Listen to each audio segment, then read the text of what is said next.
If you're joining us for the first time now for the summer session, welcome. And we're picking up on some themes that we discussed in the spring session, but I think that things will be understandable even for those of you who weren't here in the spring. So we're going very slowly through the laws in Parshat Mishpatim and what is called the Covenant Code. And I will share my screen here and get right to work on these texts.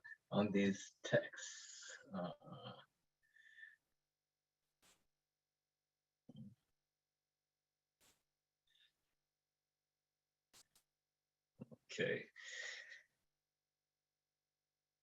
After dealing with the laws of slaves in the beginning of Exodus chapter 21, the Torah moves on to texts that talk about homicide. Makeh ish vamet mot yumat. He who fatally strikes a man shall be put to death. If he did not do it by design, but it came about by an act of God, I will assign you a place to which he can flee. But when a man schemes against another and kills him treacherously, you shall take him from my very altar to be put to death. We started talking about these texts last time, but what we will say about them today will stand independently for those who were not here last week. So the first thing I wanted to do, I think that this is well-known material, but it's just worthwhile to review it, to compare what's going on in the Torah with what's going on in rabbinic literature. Now, rabbinic literature counts up many transgressions that are for which one gets the capital penalty, but it puts in place rules of procedure that seem to make it impossible for anybody ever to be put to death. I'm sure that people know the famous text from the Mishnah, Makot, a Sanhedrin, that puts someone to death once in 7 years is considered a destructive Sanhedrin.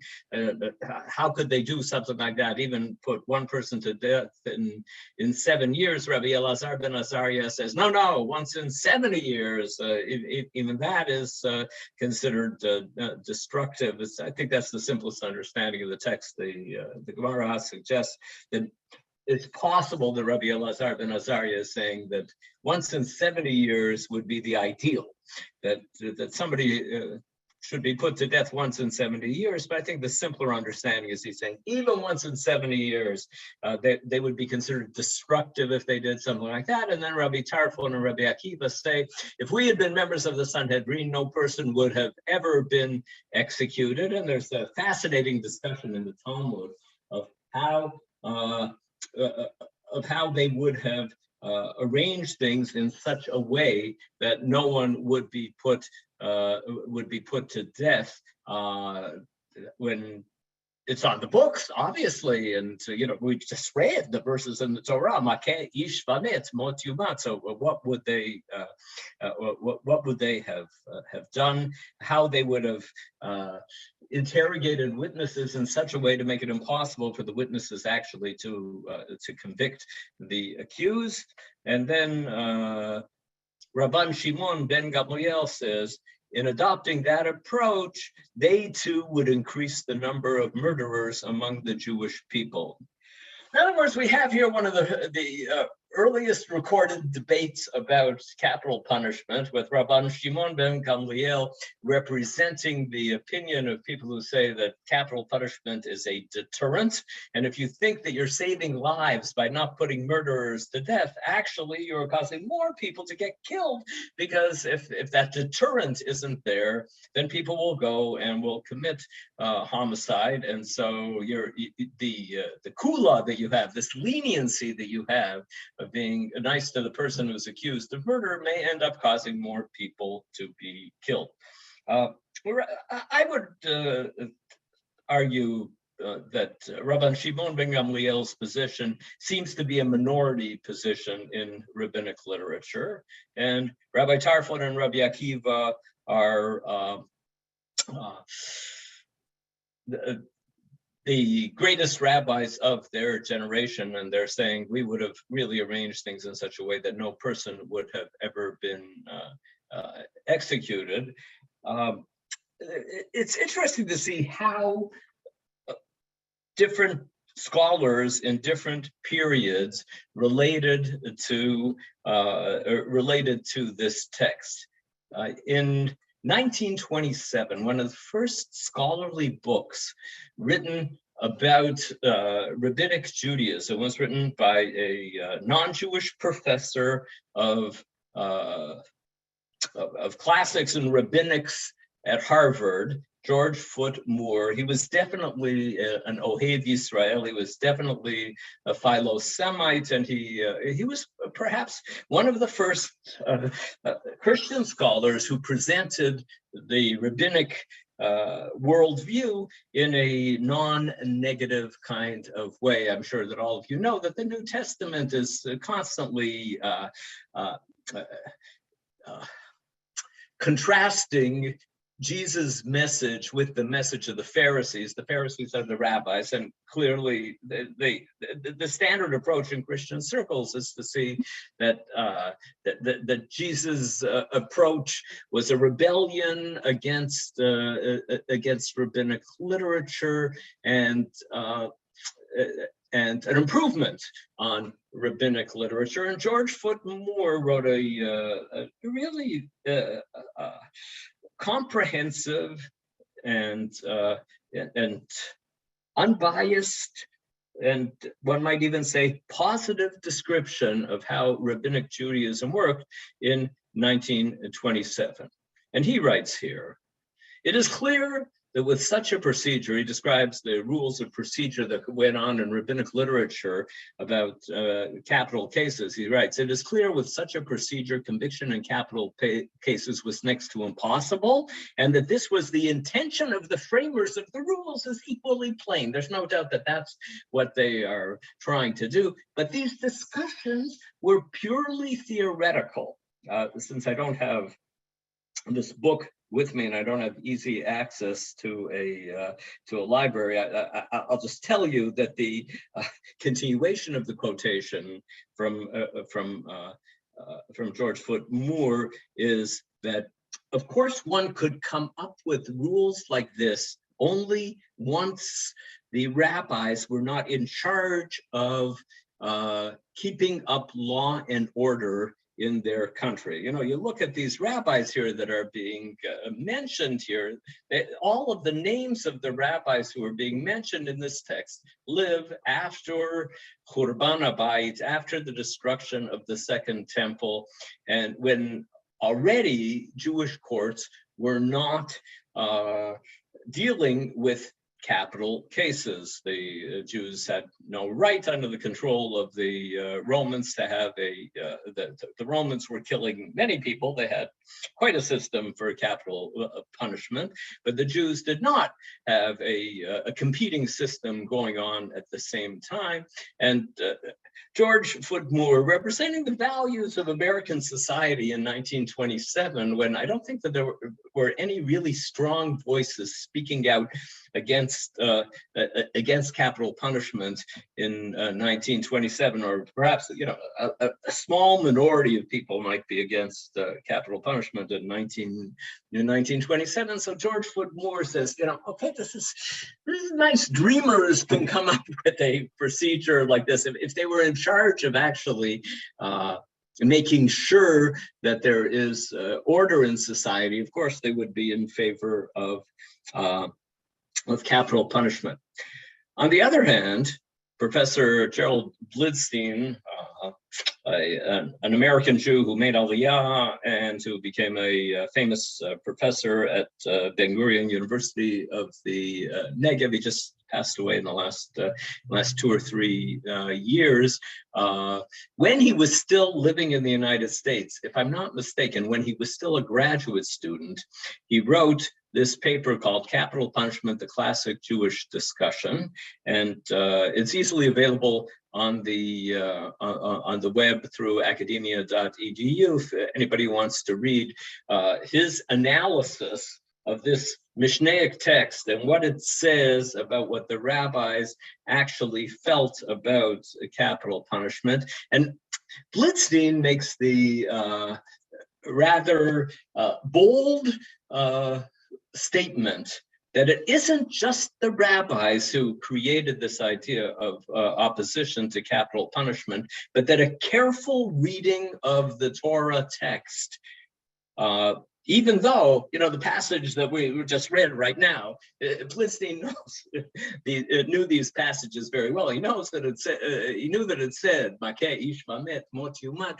but he said that the Torah hinted, if you read the text carefully, you'll see that the Torah is hinting that this is, it's there for the rhetorical value. It's there to scare people. Yes. I'm going to ask, okay, Yehudi F raised the hand. Okay, unmute yourself if you'd like to ask a fast question. Go ahead. Fast question. What makes you so certain that the Mishnah should be read as being against capital punishment? The three people who are expressing the opinion against are all people who are basically from the Beit Midrash. The person who's an Nasi, Rabbi Shimon ben Gamliel, who would really have to have the responsibility of doing it, is the person who's against getting rid of capital punishment. Very good. Okay, I concede that that's a legitimate reading of the text. I'm not trying to come down and say what the correct reading of that Mishnaic text is. I'm just saying that different people read it in different ways. And Gerald Blitzstein, when he was a student in the United States in the 1960s, when I think in the liberal circles on campuses in the United States, capital punishment was becoming less popular. So he created an exegesis, a way of reading the text that actually arguing that essentially Judaism has not been in favor of capital punishment. And you can read his article and see how convincing it is, and you can also read George Foot. I'm very familiar with him. I was his roommate. You were Blitzstein's roommate. Again, I think we have to see that. Very nice. Oh, very not good. Only roommate, bunkmate, and camp. Okay. Let's try to keep the rest of the comments till the end, so that we can, with a group this large of over 50 people, it's hard to have a discussion going on throughout the session, but we can continue the discussion afterwards. And if you were Blitzstein's roommate, my condolences to you on the passing of somebody who was just a wonderful human being and a great scholar of Judaism. So we can see that in the later tradition, people are unhappy about this. Some people are unhappy, and some people are trying to limit perhaps, as your point is, not the people who are in charge, or as George Foot Moore said, that nobody is actually, Jews don't have to deal with the problem of being responsible for the public order in society, and that's when they're coming up with these kinds of texts. That's possible, and Blitzstein's point is that the Torah itself hints dissatisfaction with the idea of putting people to death. However, when you read the biblical text in its context in the ancient Near East, we see the opposite.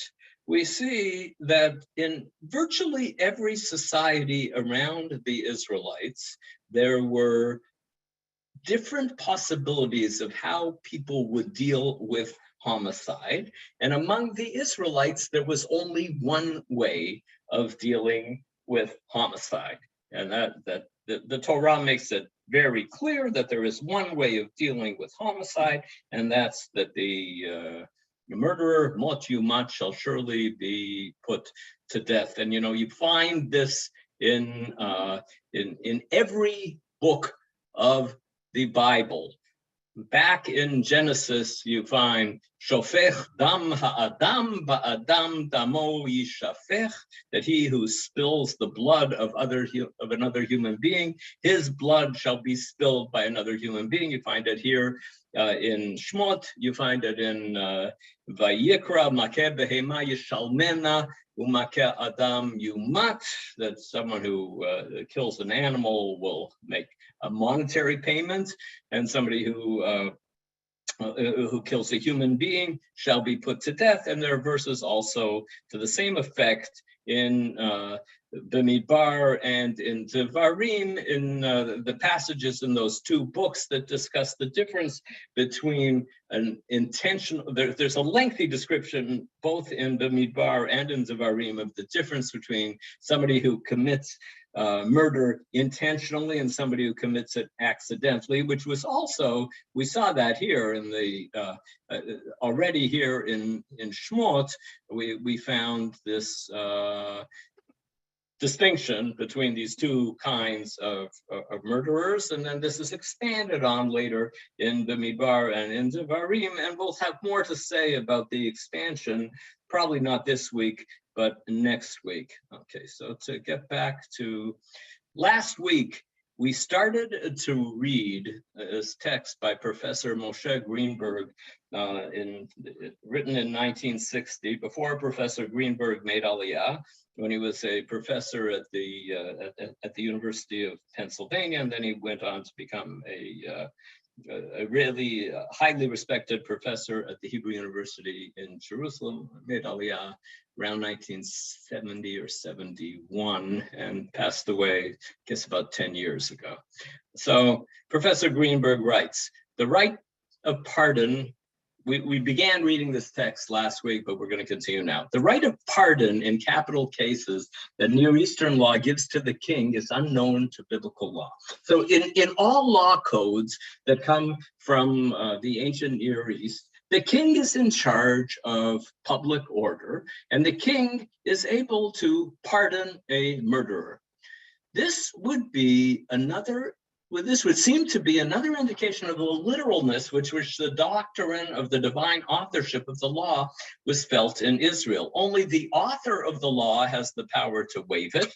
In Mesopotamia, he is the king. In Israel, no man. It's not that the law does not come from a person, but the central idea of the Bible is that the law comes from God. And the central idea, when you read the law code of Eshnuna or the law code of Hammurabi or the various other law codes that are actually older than the Hebrew Bible, it is, I, King Hammurabi, declare this to be the law. And so of course, if I am the one who is declaring the law, then I can relax the law. I can abrogate the law, as the rabbis say in rabbinic literature. Heim amru v'heim amru.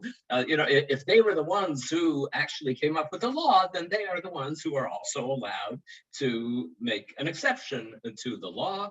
But the king does not have that power in ancient Israel. And a major theme of this article by Professor Greenberg is, what are the implications of saying that a law comes from God? And this is one of the implications. Greenberg goes on. An example, this is the last text that we saw last week for those of you who were here, and then we'll go on to further parts of Greenberg's argument. The unexplained severity of biblical law on the subject of homicide has been considered primitive, archaic, or a reflex of Bedouin vendetta custom. But precisely the law of homicide cannot be accounted for on any such grounds. So Greenberg knows that there are biblical critics who say, oh, take a look.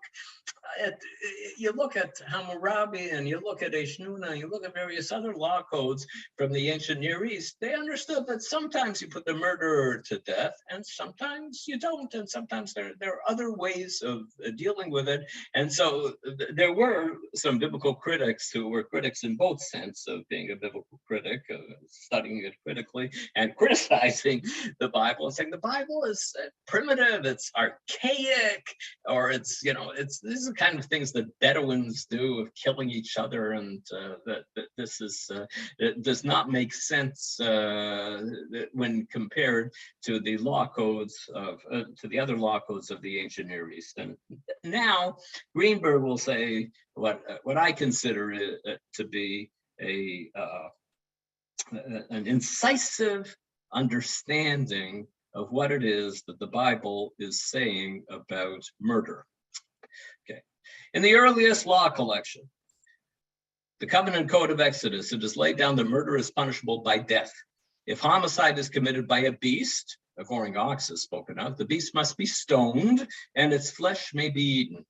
If it was, may not, be eaten. If it was known to be vicious and its owner was criminally negligent and failing to keep it in, the owner is subject to death as well as the ox, though here the law allows the owner to ransom himself with a sum fixed by the slain person's family. So if your animal kills somebody, it says in the Torah, in verses that we'll see in a few weeks or months, it says, Gam be'alav yumat, the owner of the animal who was negligent in allowing his animal to go and kill another human being, he deserves to die, but he can ransom himself. But, Greenberg says, this is the sole degree of culpability in which the early law allows a ransom. The only ransom that Parshat Mishpatim knows about is in a case of negligent death in the fact that I didn't watch my animal fully. It is thus fully in accord with a later law of Numbers, which states, you shall not take a ransom for the life of a murderer who is guilty of death, but he shall surely be put to death. So that is the Torah's approach, that when there is a murder, then the murderer shall surely be put to death, and that murderer is not allowed to ransom himself or herself. A ransom may be accepted only for a homicide not committed personally and with intent to harm. For murder, there is only the death penalty. So what does this mean from an idea point of view? That's what Greenberg will continue to discuss. These provisions contrast sharply with the other Near Eastern laws on homicide outside of the Bible. There is no parallel to the absolute ban on composition. Composition means compensation. That in order to compensate for the fact that we took a life,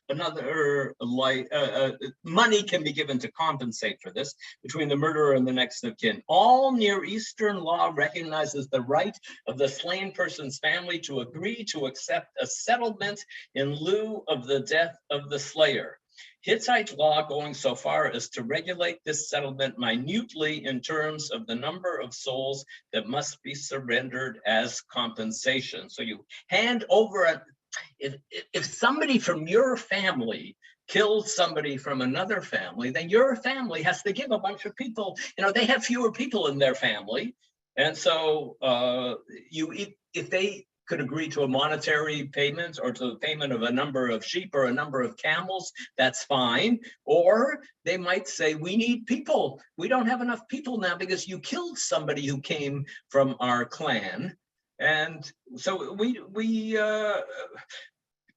you have to compensate us by giving us other human beings. So in other words, the sin of murder is seen as a sin against the family of that person. And so if the family of that person, first of all, Greenberg talked about the fact that the king is allowed to forgive for homicide, and now he's saying that in the ancient that's how ancient Near Eastern law codes thought of it. But also the family of the deceased, the sin is against the family of the deceased, and so if they are happy, the state is not going to intervene. Bedouin law is no different. Among the Bedouin of Sinai, murder is compensated for by a tariff reckoned in camels for any life destroyed. Anytime you take a life, then you have to hand over a certain number of camels to the clan that has now been diminished through the death of a human being. The Quran is equally tolerant of composition. Believers, it reads, retaliation is decreed for you in bloodshed, a free man for a free man, a slave for a slave, and a female for a female. He who is pardoned by his aggrieved brother shall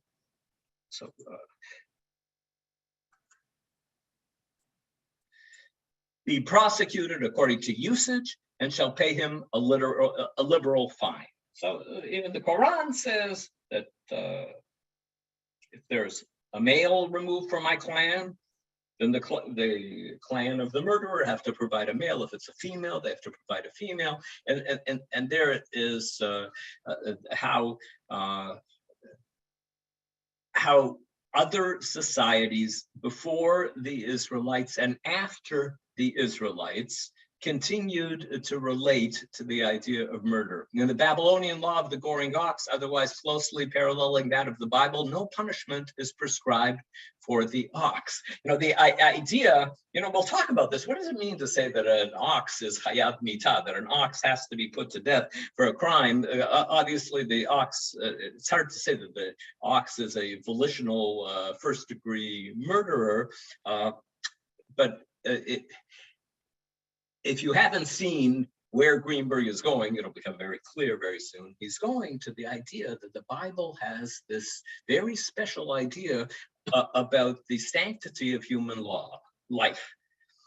On both of these counts, biblical law has been regarded as exhibiting archaic features. Oh, that's so old-fashioned that they think that there has to be capital punishment. To speak in terms of legal lag and progress, however, is to assume that the biblical and non-biblical laws are stages in a single line of historical development, a line in which acceptance of composition is the stage after strict talion. Strict talion means an eye for an eye. We'll talk about that concept also, and that an eye for an eye was the more primitive kind of idea. And then people said, oh, maybe if you poke out somebody else's eye, it would be good to give a monetary payment, which of course becomes the halachic position, and that's how the rabbis understood. So there are those people who want to say that the strict kind of attitude is the primitive attitude, but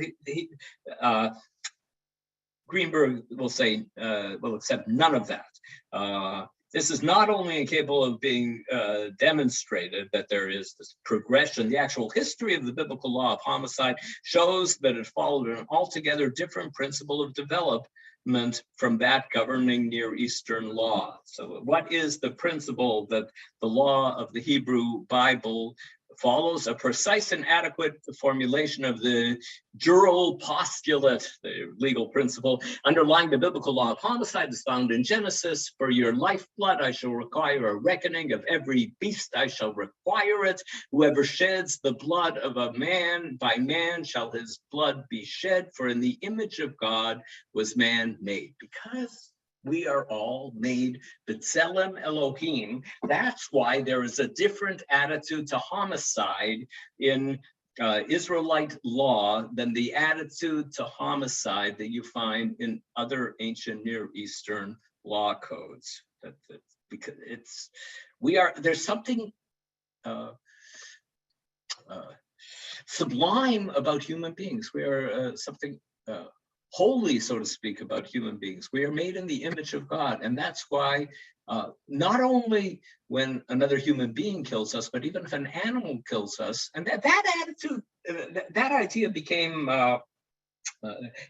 pretty established in Western society. I think it is still the case that in most countries in the Western world, when an animal is responsible for the death of a human being, the animal will be put to death.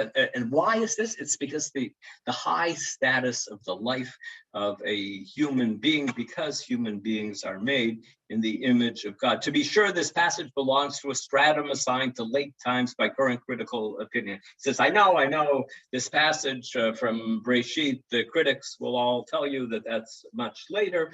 Okay, however that may be, the operation of the postulate is visible in the very earliest laws, as will be seen immediately. So the biblical critics who believe in the documentary hypothesis will say that the covenant code was written many years before the line there about the image of God was written in Breshit, but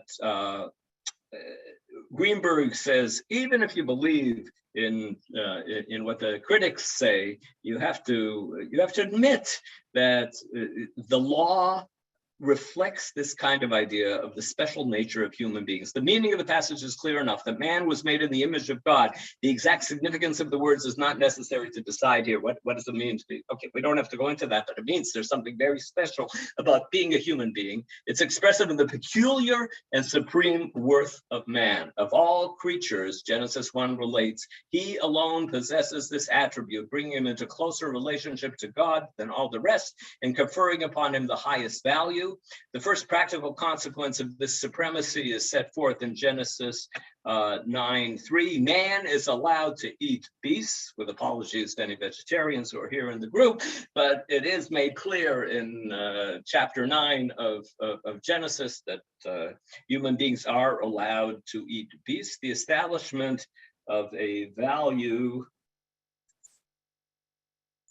hierarchy of man over beast means that man may kill them for food and sacrifice only. It doesn't mean that human beings should go around killing animals indiscriminately, but the animals may not kill human beings. A beast that kills a man destroys the image of God and has to give a reckoning for it, because God is at the center of the law code, and God is at the center of the law of homicide. Now, this is the law of the Goring Ox. In Exodus, it must be stoned to death. The religious evaluation inherent in this law is further evidenced by the prohibition of eating the flesh of the stoned ox. The beast is laden with guilt and is therefore an object of horror. This animal cannot be killed in such a way that one could be eating it afterwards.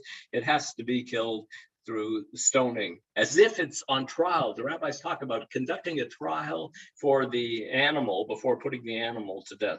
Babylonian law on the subject reflects no such theory as to the guilt the peculiar value of human life imposes on all who take it. Babylonian law is concerned with safeguarding rights. That's this view of the uniqueness and supremacy of human life has yet another consequence. It places life beyond the reach of other values. The idea that life may be measured in terms of money or other property, and a fortiori, Karl Vachomer, the idea that persons may be evaluated as equivalences of other persons is excluded. So that's, if there is an idea of the holiness and the value and the uniqueness of each human life, then each human life cannot be measured. And so if somebody harms my clan by killing somebody in my clan, we can't say, well, what is that worth? And what should be given to my clan in order to make up for it? So again, it's this godly idea being put into the fact that God is seen as being the author of the text, and the fact that human beings are seen as being, in whatever way you want to understand it, we're seen as being in the image of God. It makes human life something very, very special. Compensation of any kind is ruled out. The guilt of the murderer is infinite, because the murdered life is invaluable. You can't figure out the value of it. So how are you going to assign a monetary value to it? The kinsmen of the slain men are not competent to say when he has been paid for. It's not just the sin against that other clan that it's missing somebody. It's a sin against the image of God. An absolute wrong has been committed, a sin against God, which is not subject to human discussion. The effect of this view is, to be sure, paradoxical, because human life is invaluable. To take it entails the death penalty. So that's, there is a certain irony here, because the only way of dealing with the taking of human life, according to the Torah, is to take another human life.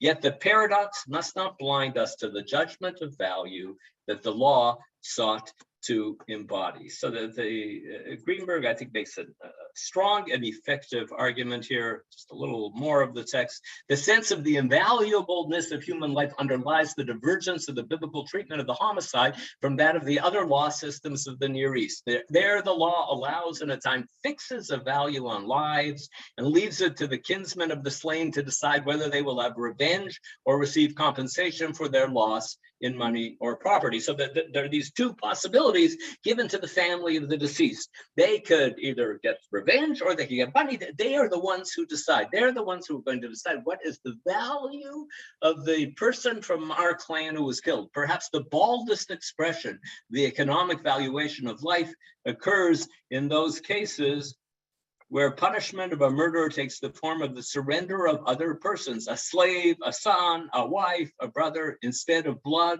or to wash out the blood, or to make good the dead person, as the Assyrian law codes phrase it. So that's what human beings, that's what you do when, according to these ancient Near Eastern law codes, how are you going to make good the fact that the person died?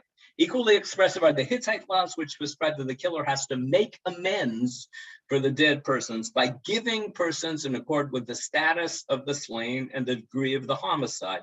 The underlying motive in such forms of composition is the desire to make good the deficiency in the fighting or working strength of the community, which has lost one of its members. This seems to be the meaning of Hittite law number 43. If a man customarily fords a river with his ox, another man pushes him aside, seizes the tail of the ox, and crosses the river, but the river carries the owner of the ox away, they, meaning the authorities of the respective village or town, shall receive that very man. So the person who was responsible has to be transferred.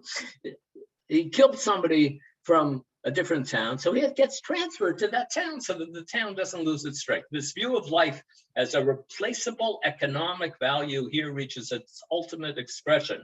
The moral guilt of the homicide is so far subordinated to the need of restoring the strength of the community. There's no particular decision here that this person has to be punished for doing such a terrible crime. The idea is that we're only looking at the survivors of the murder victim and what can we do to help them. So we say, okay, we'll transfer this guy from one town to another. The moral guilt of the homicide is so far subordinated to the need of restoring the strength of the community that the culprit isn't punished, but he's incorporated. He's going to be part of this new community. This is the polar opposite of the biblical law, which requires that not even the flesh of the stoned homicidal ox may be eaten. So the ox that kills, we're not allowed to say, okay, he killed somebody from our family. At least give us the ox, and then we'll have something. We'll have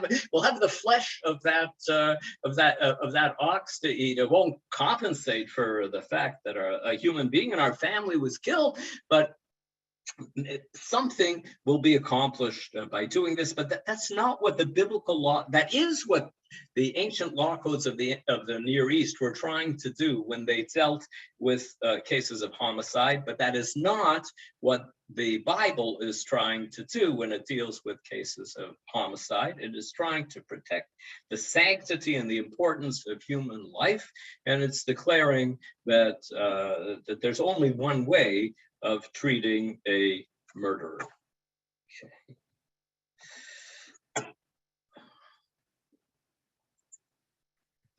Okay, fine. I might, since this is the end of a unit here, perhaps I'll stop and I'll take a look at what it says in the chat. And if we have time after we look at the chat, then I'll go on to the next part of this session. Okay, here. Were people better then, or were we tried to avoid a two-front internal and vis-a-vis the Greeks, Romans? I don't know, two-front war.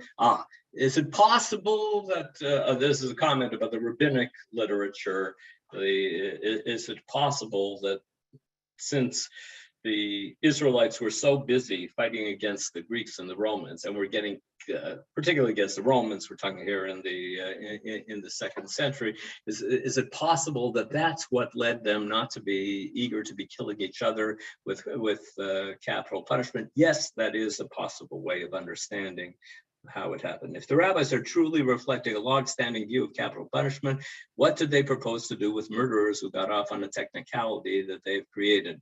The city of refuge was meant for the accidental murderer. No, was the Goel Hadam allowed to pursue an acquitted murderer? These are great questions, and it is not made clear in the in rabbinic literature what they're going to do with all these people who get off the hook. Now, would the Goel Hadam, would the blood avenger, we'll talk about the blood avenger probably next week, would the blood avenger be allowed to kill someone who was let off the hook on a technicality? I'm guessing that the answer is yes. But we don't have very many texts that really describe in detail what the blood avenger can do and can't do. Okay. The Goring Ox is a danger to society. That is right. So getting rid of the Goring Ox, you're absolutely right, Susanna. It's not just that the Goring Ox has killed one human being, but there is the concern that the Goring Ox will, but we can say the same thing about somebody who's guilty of murder, that a human being who's guilty of murder might do it a second time. What if the deceased had taunted the ox or tried to harm it, Lauren? I don't know the answer to that. I'm guessing that they would have still advocated the killing of the ox. Acceptance of composition, is that the same as compensation, Steve? Yes, it is.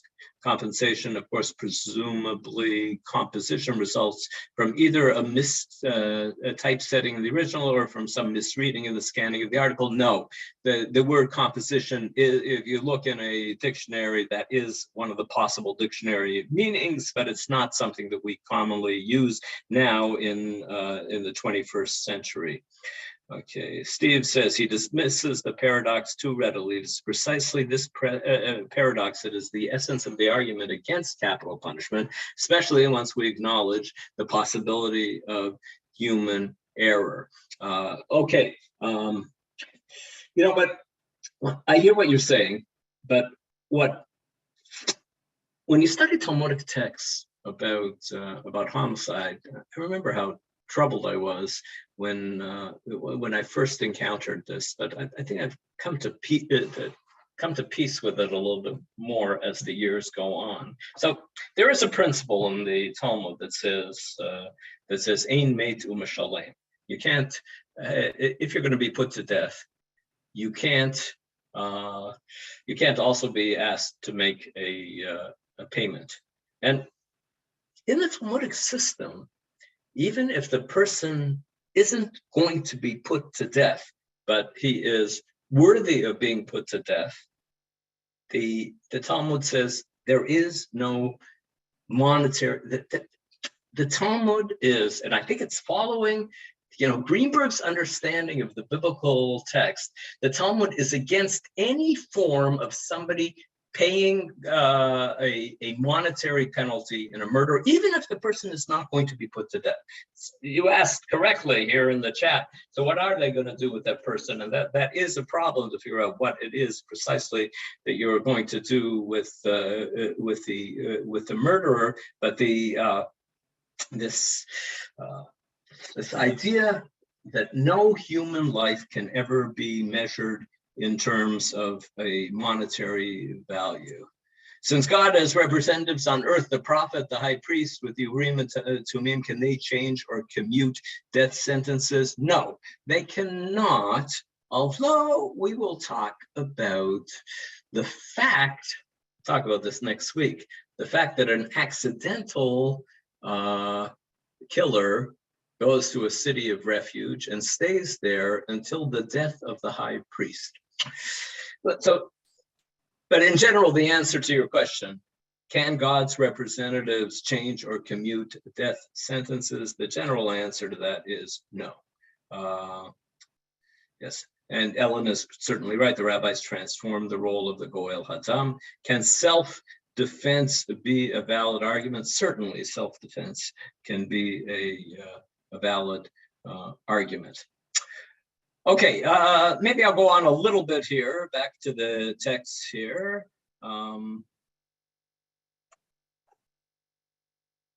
Here's a medieval Jewish writer, the author of the Sefer HaChinuch from Spain in the 13th, 14th century. And he has a different explanation about why we don't accept compensation for a murderer. The principle of this mitzvah is understood. If the authorities would be allowed to accept a ransom from a murderer, the result would be that anyone stronger and richer than his neighbor who got angry would kill that neighbor and just pay the ransom. The people would be at each other's throats and the land would become unlivable. And this is, I think, obviously true, that if you accept the principle that as long as the family of the deceased is happy with the payment, that the state and the religion should not be mixing in, then it's a recipe for disaster. It's a recipe for rich people being able to kill anybody who they want because they've got enough money and they can pay up. Well, we know that people with privilege in society can get away with various things that other people can't get away with, but do we want them to be able to get away with murder? And if we say that there is a concept of a kofar, of a ransom that a murderer can give, then it further preserves the stratification of society, because the rich people are going to be able to be murderers to afford to be a murderer, and this is certainly something that the Torah would not like. Okay. And this brings us to the next stage of the verse. V'asher lo tzada v'ha'Elohim mina liyato v'samti lecha makom asher yanus shama. If he didn't commit the murderer by design, but it came about by an act of God, then there is a place to which you can flee. So this seems to be written in, very short form and kind of in telegraphese. There will be a place, and the later biblical books will talk about setting up cities of refuge. So it's like this first law code, the law code that's associated with Ma'amad Har Sinai, with right after the acceptance of the Torah, and the Decalogue is just outlining the principles that will be spelled out in later texts. So here is what Rashi says to explain the text. What does it mean that God caused it to happen? It came about by an act of God. Rashi says, what is scripture here referring to? There were two people, one of whom killed a person with premeditation, and the other one killed inadvertently. And in neither case were there witnesses to the deed who could testify about it. Consequently, the former, the one who committed murder with intention, wasn't put to death, and the latter wasn't forced into banishment to a city of refuge. So what does God do in a situation like this? Well, it's simple. Now God brings them together at the same inn. The one who killed with premeditation happens to sit beneath a ladder, and the other one who killed inadvertently ascends the ladder and falls upon and thus kills the one who killed with premeditation. Witnesses now being present, they testify against the one who fell. That one has now been banished to one of the cities of refuge because he was responsible for an accidental act of homicide. The result is that the one who killed inadvertently is actually banished, and the one who killed with premeditation actually suffers death. So, in other words, in Rashi's worldview, behind the court system. The courts are, of course, the ones who are supposed to be enforcing these laws about premeditated murderers and accidental murderers. But what happens when the courts can't? God gets involved, according to Rashi. That's what Rashi says. That's what it means here. That Elohim ina liado. So why would God cause somebody to be killed in this way? It must be, according to Rashi's understanding, because he was guilty of homicide, premeditated homicide, and he wasn't caught and he wasn't prosecuted, and so God will work everything out. This is not Rashi's innovation. You can see at the bottom on the Hebrew side that Rashi is expanding on a text from the Gemara here, and so Rashi sees that God is in the business of trying to enforce the laws of the Torah when human beings are unable to enforce those laws. Here is, though, another understanding. Shadal, Rabbi Samuel David Luzzatto, writing in Italy in the beginning of the 19th century, as a different explanation of what does it mean to say Elohim ina liato, that God caused this thing to happen. Here's his principle. Anything that a person does not do purposely and willingly is ascribed to God, the first cause. For what we think of as an accident occurs by God's decree. That Shadal does not like the theology, I think, behind Rashi's comment here about God getting involved in order to straighten the score out here about these murderers. And what he prefers to say is that, of course, everything is attributable to God. So if it isn't attributable to a human being, if it's an accidental thing, if there was no premeditation, then of course God is the first cause of everything.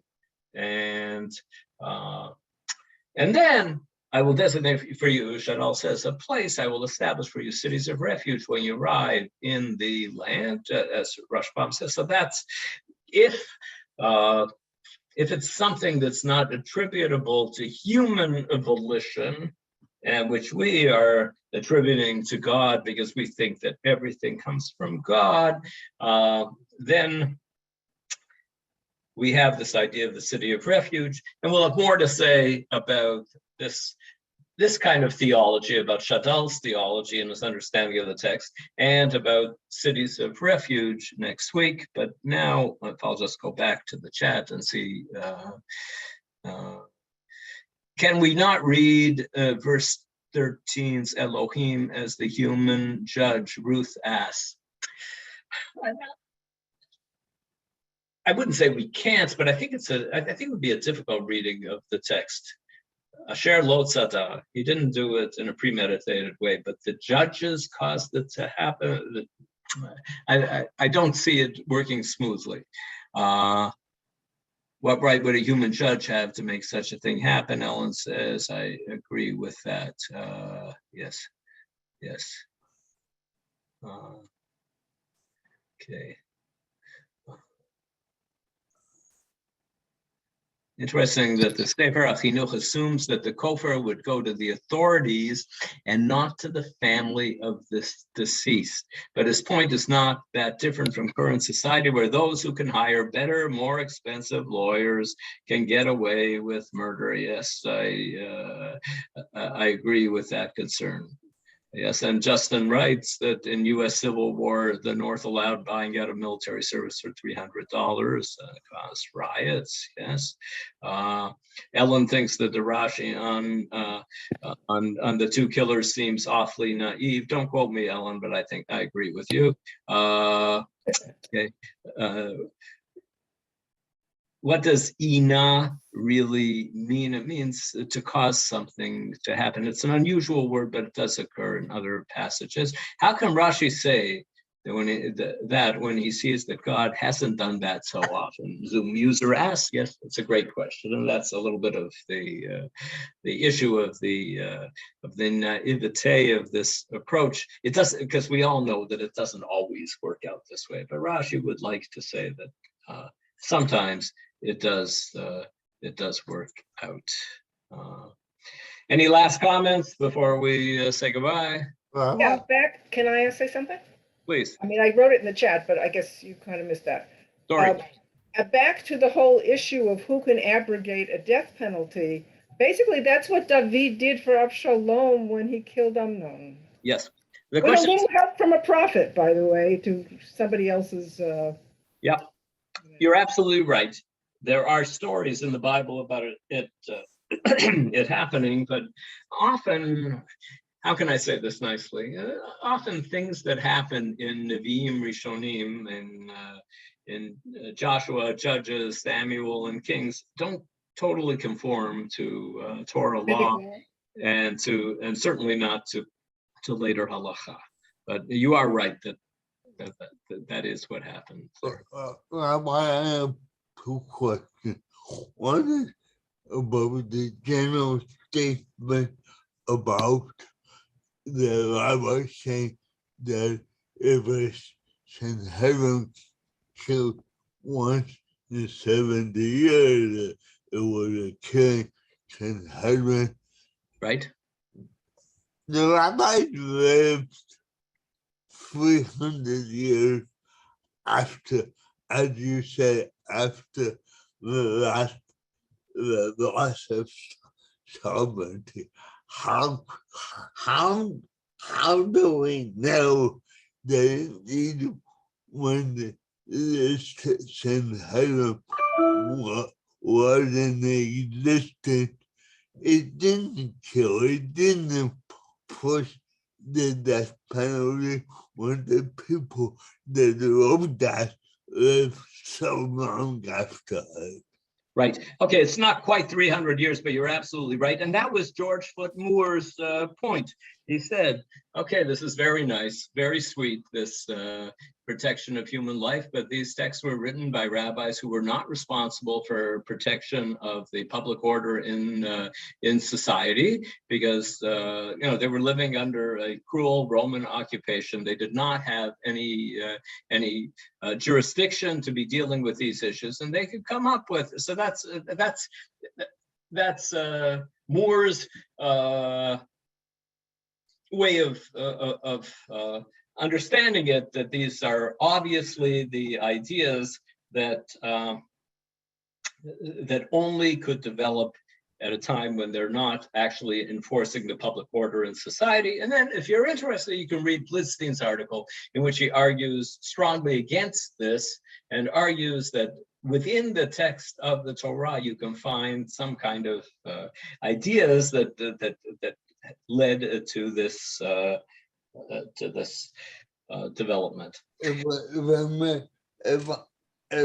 I may be permitted, one more question.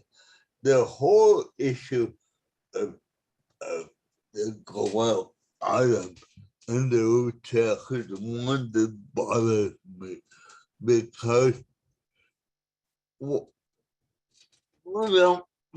maybe I'll get to this next week, but why did the hotel have to run? Why is he not protected from the Goring? Very good. We will deal with that next week, Marty. It's a great question. Why does he have to run away to a city of refuge? We will deal directly with that question next week. And you'll tell me next week whether you like the answers that will be presented, but we will address that question next week. It's 12 o'clock on the East Coast and 7 p.m. in Israel. I'll say goodbye to you all and see you all next week.